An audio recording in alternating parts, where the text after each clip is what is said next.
Hey everyone, welcome back to my channel. I am Ishtari and I'm here yet again to react to The Lord of the Rings behind the scenes, the appendices. This is disc number 2 and this is video number 5 and it is entitled Scale. Okay, so I'm excited to get into this. Just continue along with our journey behind the scenes. They are giving us so much good footage, I am telling you. And someone left a comment about how they've seen all of it and all of the footage that they give you, and she was still wanting more, right? So I can only imagine because it's just so fascinating. It really is. I mean, what can you say? So anyway, I should have expected that. You know, I should not have been blown away as much as I have been. I should have expected that because, of course, it's going to be the Lord of the Rings caliber, right? But my goodness, this is the best documentary I've ever seen. All right, that's enough of that. We're just going to go ahead and get into it, okay? If you enjoyed this video, then please do not hesitate to like, comment, subscribe, and share all that good stuff. Every gesture of support helps me out here on YouTube, okay? All right, you guys. Everybody relax and let's flow. Our movie has to deal with different scales. By scales, I mean the height. The people are different heights. Yeah, one of the different important heights. things about Lord of the Rings is just the relationship of hobbits to humans, and that all has to do with size. And technically speaking, in terms of the visual effects, is going to be a huge part of selling the visuals of the show. Yeah, it's true, right? Andrew and Peter did a lot of experimentation with camera angles and eye lines early in the pre-production stage of the film to figure out exactly what kind of angles they would be using and how to light for it. And now obviously you want to use the technique that sells the scale issue, but you want to rely on the quickest of ways to do it as often as you can that don't destroy that illusion. All people need for scale is a reference to something of a different size, and that gives you your scale. We did scale tests in pre-production, and we basically staged shoots where we picked scenes from the inside of the Prancing Pony, and we had big sets and small sets, so we had the different scales, and we had someone playing Frodo, and we would be staging these, different looks, and we would be experimenting with different lighting, and we would be experimenting with depth of field, and we would try out all these techniques in order to sort of work out what worked and what didn't, so that by the time we actually started principal photography and we had the cast on set, that we weren't going to waste their performance. One of the first things Peter came to us with was these still photos to show us what he was thinking in terms of framings for shots that actually featured actors of regular stature, if you will, and what the hobbits would be. How you could match eye lines, what looked good and did not look good. Would it look ridiculous if you had actors of normal stature? Did you want their heads to be bigger? How would big furry feet work? All those kinds of things. So all of that work was to make sure that we weren't crazy to actually try and do it the way we were thinking. Okay. This is the oversized bar of the Prancing Pony. Weta Workshop was working on what's the physical way we're going to achieve this on set to do things in camera, and Weta Digital was working on how are we going to be able to shoot elements that we can later manipulate and create the effect. I loved how much preparation went into it before all of the actors came in. That's been used for years. They were literally practicing, right? In which if you have two people of the same height and you want to make one of them look smaller, you simply take that person further away from the camera. So suddenly the camera is seeing somebody close at a certain height and somebody further away at a smaller height. Now the forced perspective technique is based upon a camera being static, restricted to movements of pan and tilt only. Okay. I did give a little talk to some of the guys about a week before they started, just the crew, about forced perspective and how it works. As long as I stayed behind it, like this, I would appear to be behind the same thing that, that Lisa is sitting on. There's still a sort of wonderful immediacy about the forced perspective process because you got it all on the camera. The difference between a hobbit and a human, it's like 0.75 is a hobbit to a human, which if you invert that, a person needs to be roughly a 1 1/3 times further away than what they would have to be if they were really a hobbit. So if you wanted Frodo and Gandalf to be standing side by side and they're 10 feet away from the camera, then you would want to put Frodo 1 1/3 times further away than that. We also used a lot of duplicate set work and prop work for different scales of people. So they could be in the same frame at the same time, just further away. A slide rule and scaled up and scaled down accordingly. Look at this. Some examples of this are bag end interior, where we built two versions of the same set, exact replicas of each other at two different scales. A large size scale for Ian Holm to appear in, and a small scale, a Hobbit size scale, for Ian McKellen to walk through. Right. Primarily on the small set. You know, we had to spend days and days and days filming, and well, everything that we did almost had to have several scales to accommodate and make this illusion come across on screen. Right. Every book in the bookshelf of Bag End, every piece of parchment, every prop had to be built perfectly replicated at two different sizes. You would build you are kidding Gandalf's me. cart in two different scales, and it also had a forced perspective split rig on it so that you could get Gandalf and Frodo sitting side by side, apparently, although in fact Elijah Wood was sitting much further back from the camera than Gandalf, and you just pull the illusion off by the way you stage the scene. Whatever you did, you've been officially labeled. Oh, that hurt my feelings, though. That hurt my feelings that they weren't really in the same. They weren't really like looking at each other. What we've done with some of our forced perspective shots is be able to move the camera for the first time. That they were always techniques that required the camera to be locked off, because once you started to move the camera, it would give away the illusion of one person being further away when you're really wanting them to look like they're side by side. Yeah. In order to get the camera alive, we started thinking about ways of using motion control in order to. Well, how did they get Frodo to jump into Gandalf's slave? Arms like. You do Remember a that? motion control move where you have the one actor on a moving platform. So when the camera moves, you're doing your moves all relative. So you're literally sliding the guy along on the floor as your motion control move is motion control camera is moving along. I am done. You have the camera on a motion control dolly, making it move in and out or side to side. But you have another smaller dolly that's electronically hooked to it and does the exact same motion, but sort of in a counter movement. But every time you move one way on one dolly, the other one immediately responds. When you're actually viewing it, you're basically doing a split. And if you're doing a move around, when you do this split, it looks like they're moving in sync with each other. And it's because you're moving the two guys around relative to this moving camera. In the shot where Frodo is pouring tea for Gandalf at a table, and that is remarkable. Kind of crabs for them to think from one that side far of the table through to the other side. Because we're like, we want the camera to move, so we're going to have to move them. A dolly that was actually moving him slightly on a small scale table with small scale props. This is and amazing. It was not too far from a full size table, a Frodo size table with larger Frodo size props. I've got a look there. For when he's standing? Yeah, but I don't. I got a look there for when Elijah's sitting. What I don't have is a look when he's crouching, which is the beginning of the shot. Okay, we can give you that. We can go back to number ones and make sure that you've got that.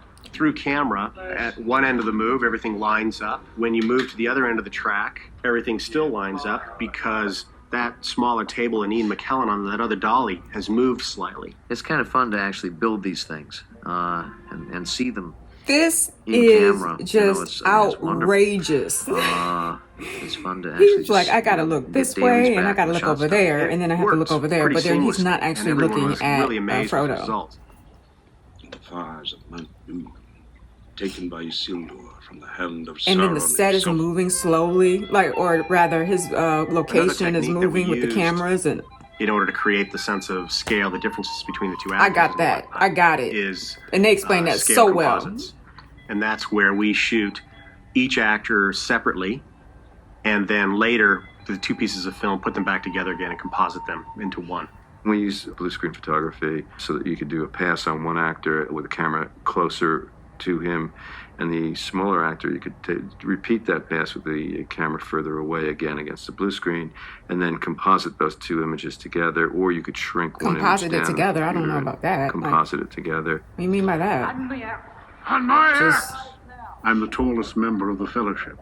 I'm 6'1". Get out! So there's this problem of scale. There's no way in the bigger than world. The Hobbit, he is 6'1". and yet not as tall as the elf. In a way, it was very fortunate that Gimli was cast. John Rhys Davies played that role because his ratio in size to Elijah Wood and Sean Astin and Billy Boyd and Dominic Monaghan, is actually correct. You're doing a multi-pass composite to get the right sizes for the hobbits and I thought he was short for real. You can photograph them all at the same time, and you'd only have to photograph separately the humans, Gandalf, Sean Bean, and Viggo Mortensen, in separate passes. So instead of having to do 3 passes for the 3 sizes, you can actually get away with 2 passes. 9 companions. So be it. You shall be the Fellowship of the Ring. Why did I think he was a short man? Where are we going? Mordor. And when I first saw I just love that line. Of the film, which It was included so the Hobbit perfect. and me, Where are we going? Ian Holm as Bilbo, half my size apparently on screen, and me. It was only halfway through the scene that I realized that all our trickery had worked, and that I just accepted that he had been shrunk, or that I'd been magnified. And my heart stopped for a moment, and I thought, not for the first time, but we've made a very good film indeed. Mm-hmm. Just tea, thank you. Some other techniques that we used were as complicated as a very sophisticated stilt walking technique that Richard Taylor's group devised, so that you could put people into these big rig things and would extend their legs, and they had oversized costumes made and remote controlled hands that were twice normal size. What? Wait. They're worn by very small performers who drive these big rigs around by climbing inside them. This, we're going to have trinkets to deal with. This is what I do. This is the big rig character, and walking around in these things is challenging. It's a little bit scary. A little bit. I can handle that. It's like you can never be ready to jump off a cliff. You just have to take a big breath and go for Right. it. Okay. So when you go through the streets of Bree, or you go into Bree itself, there are a few big rigs used in that sequence. They could walk through the foreground or the background of a scene and make and be much larger than the hobbits. Peter was really good at kind of visualizing that, knowing his shots. That just brought tears to my eyes. If he's doing Lord a shot have where mercy. he's looking down in the bar and he has the hobbits there, he could literally have just guys with big clothes on and big rubber hands walking by. And which sounds very corny, and you would never want to do that in a wide shot. But in a tight shot, you're only seeing this much at the patron, and he just walks by. And so, but it still gives you this feeling that guys are walking by and that they're only 3'6" tall. Yeah. Finally, oh my God. We also have used some scale doubles. How much money we did was a worldwide search for people Jesus. that were actually, I think, about 4 feet tall. A worldwide search for people, And found yeah. You're hitting a mark a bit too much, girl. I'll get up. And you say, "It's great to see you, Gandalf." Oh, and the jump, and you sort of the jump, the hug is almost like a catch. Oh, they did it. Oh, okay. Yeah, of course. They would just use They have their back to the camera, so they're far enough away. the double, that they're yeah. just wearing wigs. Okay, that makes sense. They did a And in some cases, worldwide they're search actually for wearing people 4 prosthetic feet tall, masks so I that would are not have been life able to casts make of that. The actors that they're actually standing in Unfortunately. for, that were done by Richard Taylor. I feel like I'm so short, but a silicon slip-on mask. I would not have been where able to we've make that. Sculpted exact copies of the lead actors. Look at that. And then made small silicon masks of them that our scale doubles will wear, and achieve a number of the more simply got shots. Yeah. So for the wide shots, they would put our outfits on, put masks of our faces Right. on, which was extremely bizarre. That is bizarre. And they would kind of do the action. And we've got Big Paul, who's was one of our doubles, who is over 7 feet tall and huge and but perfectly proportioned. Paul is sitting 7 at this feet moment tall. in one of the oversized boats. We call him Tall Paul, which is sort of redundant because if you know him, you know how tall he is. So Tall I mean, Paul. Paul's got to be 7 feet or more tall. 7'2". He's 7'2", and he's doubling Aragorn. We use them very sparingly in the film, but they also are part of the arsenal that help us create this feeling of size, perspective, and ratio. We did use face replacement in the film. There are a few scenes in the first film where an actor's face has been put on top. I saw somebody really tall one time, and we both had the same reaction to each other. Because I'm looking up like, oh my God, and he looking down like, oh my God. Again, a lot of the basic techniques that we're doing have been around in one form or another for a long time. And it's just a matter of, the tools are there. How are you going to use the tools for your situation? Right. What I love is that we employed every trick from like absolute latest state-of-the-art digital technology. You are right about that. Rubber bands, chewing gum, like whatever you could drag out of a hat, all these old sleight of hands. For us, the approach was very much, let's use whatever will work. I think in New Zealand they call it number 8 fencing wire. Whatever will work. And they're referring to this sort of sensibility that we do whatever it takes to get the shot. Right. None of this will be noticeable on screen. It will all seem to be just happening in front of your eyes.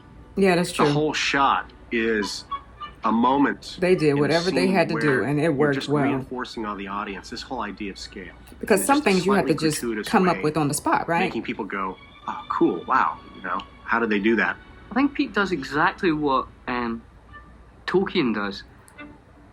Is he mentions that the hobbits are very small. Yeah. And then he forgets about it for chapter and chapter and chapter. And then it'll come in again. And you don't have to make a big thing of it. And then you do shots like that every now and again just to remind the audience. And then the rest is the audience imagination. Oh, that was so good. Okay, so next is going to be Big-Atures.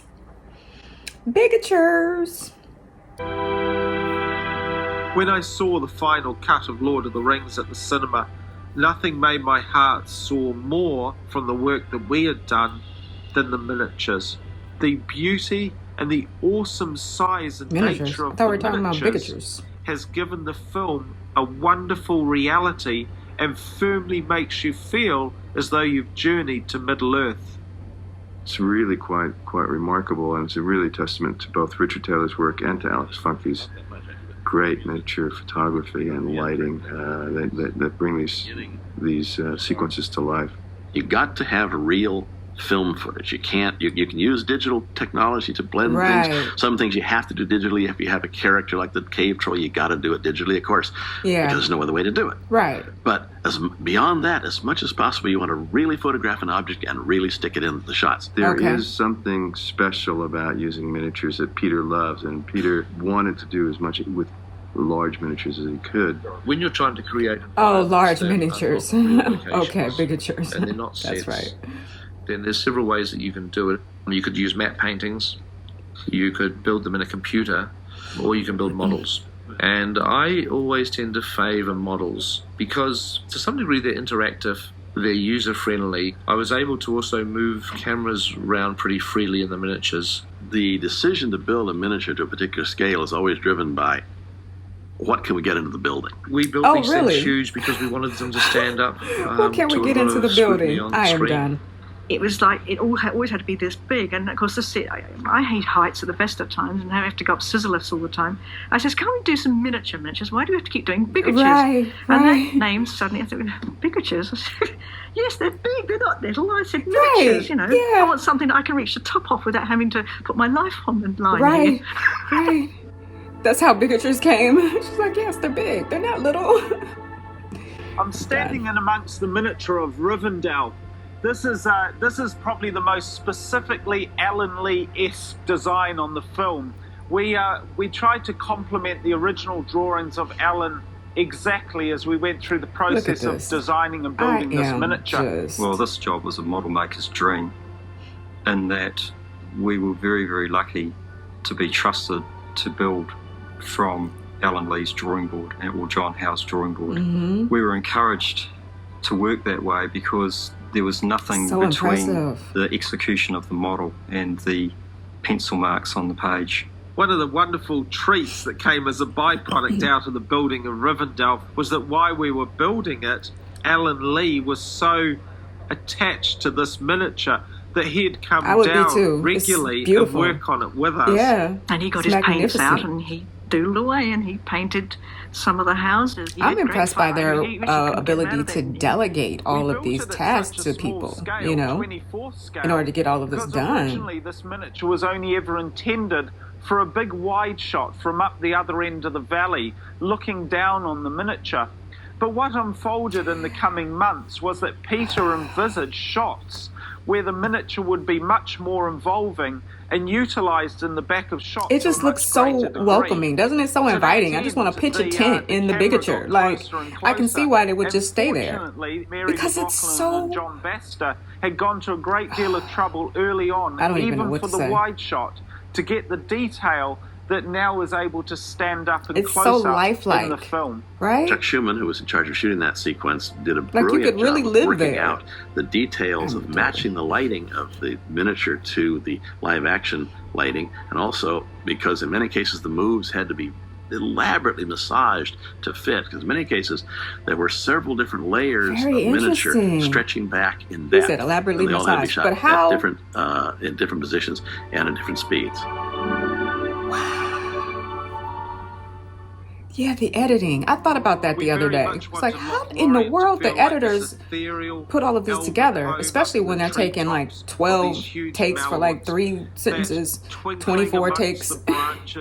With these beautiful, almost dewdrop spots of light. Yeah. And that the whole place felt like it was enriched with music and culture, that this was the highest level of cultural sophistication. It has a very they pulled that off well feeling. I remember something Peter was stressing that he wanted was that the building should be like opening flowers with dripping tendrils. Alan's drawing is just a vision of this forest with hundreds of houses in it, and that's what we had to build. This was the most difficult miniature that we built for the whole of Lord of the Rings. We built 8 26-foot tall trees, each one about 5 feet in diameter, carved out of polystyrene with a huge steel structure inside them, then skinned in urethane and carefully detailed to look like bark. What? Each one had a huge spray of branches, twigs and leaves that created the canopy of the top of the Malorns. We created a model which was just a canvas for the shooting crew to light, and then it went to the next level and they just bathed it in this beautiful ethereal quality. This is shot in very heavy smoke because it's a very mysterious, very environmental kind of place, and it's entirely built in the trees. These elven flets, which are these wonderful sort of Art Nouveau buildings suspended from the trees with walkways going in between them, and hundreds and hundreds of light bulbs, hundreds of Christmas tree lights way back in the distance where you don't see them as anything but just little tiny points of light. Yeah. The whole goal here was to create as much depth as possible. We only had 8 trees, but we had to have a goal for us, so basically we had to shoot those 8, change our positions, pull the camera back, shoot them again, change them in positions again, pull the camera back again, and then essentially stack them up so you have in a sense 8 times 3, 24 trees instead of 8 by step and repeat. This is the kind of thing that you do to try to tie things together. So once you're looking about 20 feet up, you're into the miniature, and you simply continue on up into the canopy where it disappears into the smoke. And you have the sensation that you're looking hundreds and hundreds of feet into the air. Right. That is so true. I've never seen anything like it. It was just so mystical, right? And ethereal. Oh, they did so good. They did so well. To capture the original just painting brilliant. of Alan Lee. In Alan's painting, he illustrated very much the feeling that this was a tower that had been chipped out of black obsidian. The only way we figured out to capture the look of black obsidian was by carving it out of microcrystalline wax. We carved every single element, then assembled it using hot waxes to melt all of the elements together, and then we took a massive silicon mold, a huge matrix mold of this whole structure, and then eventually replicated it in encapsulating resin. It's designed so that you can come up to it really close.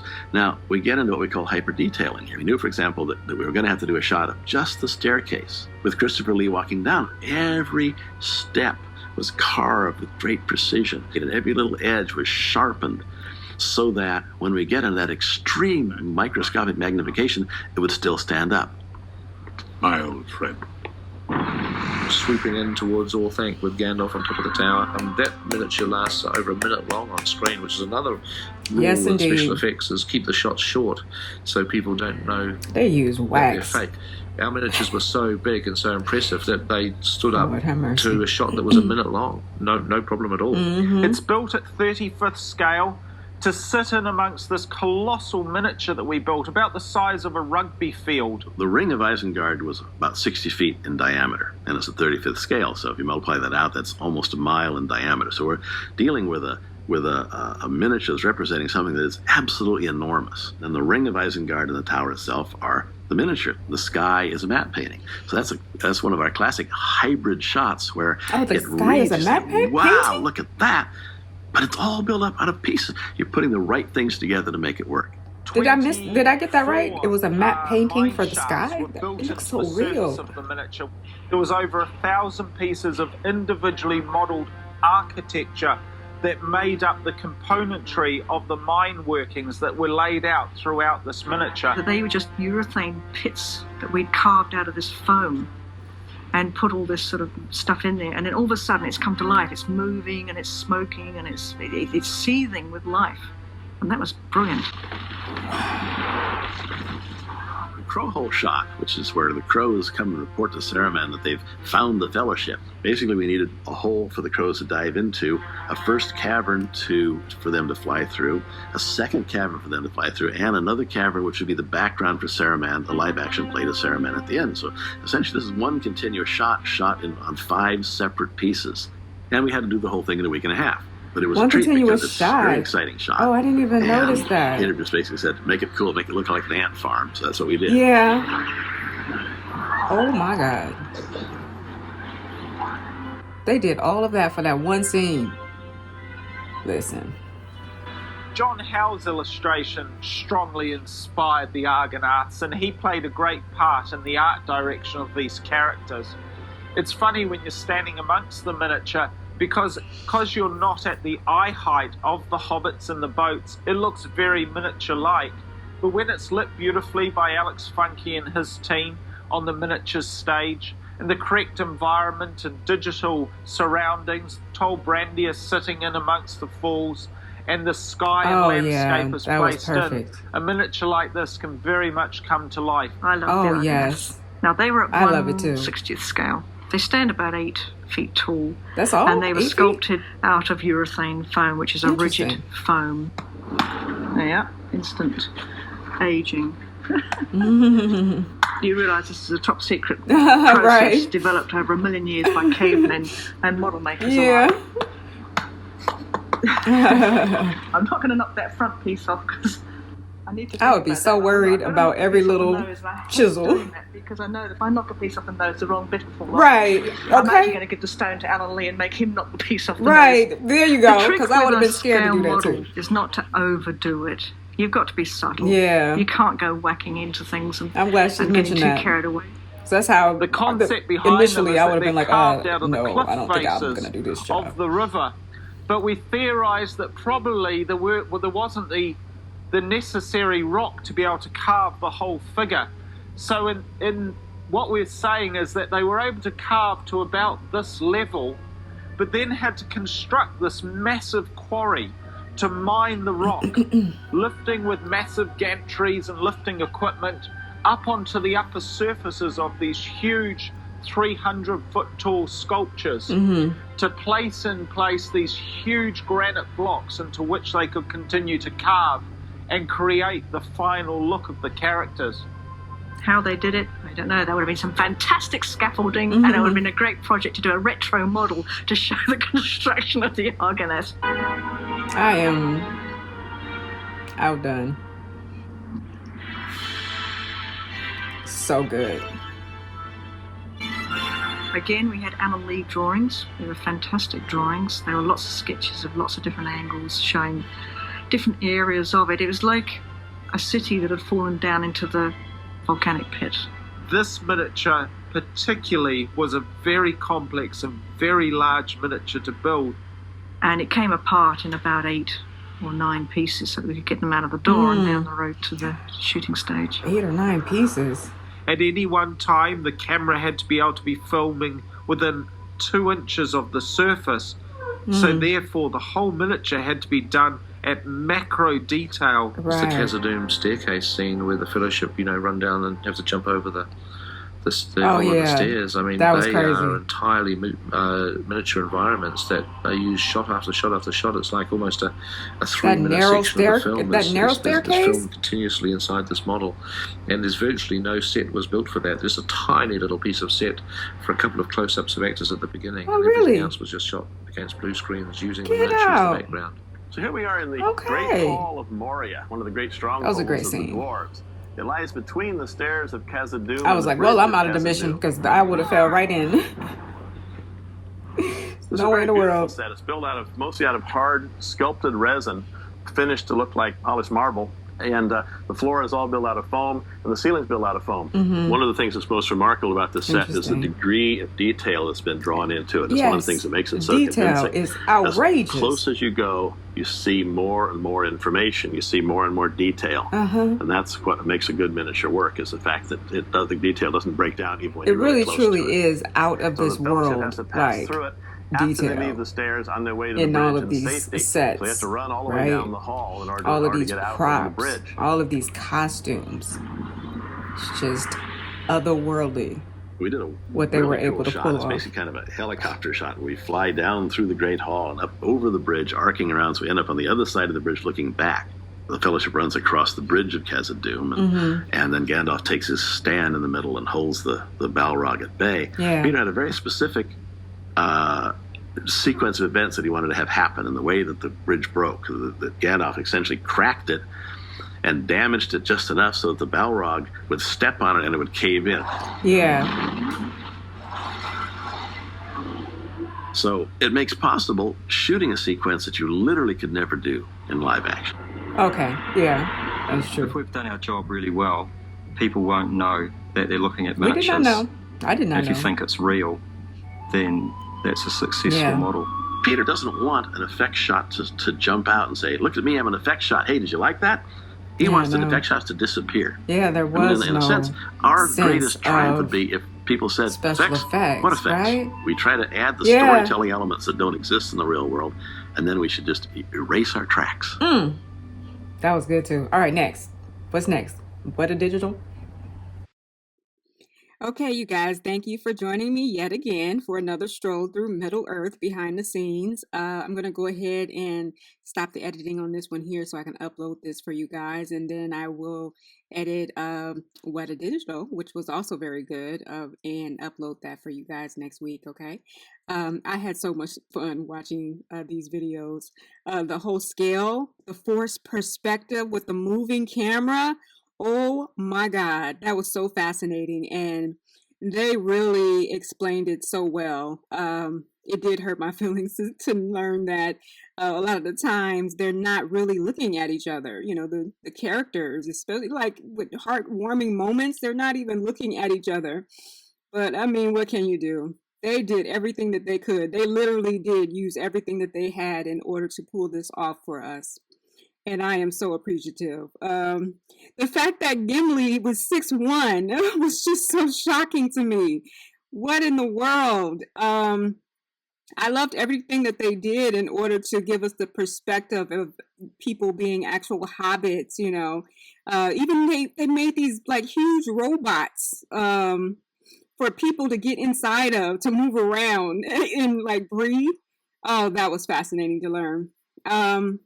And then, of course, nothing's better than the Big-Atures. The idea that they had the foresight to build these huge, these large, enormous models that are the size of the entire building is just too good for words. And the way that they put this together in this documentary, it left me wanting more, of course. But so I'm just going to go ahead and end it here. Thank you so much for joining me, of course, and I will see you guys next time, okay? Until next time, let's flow.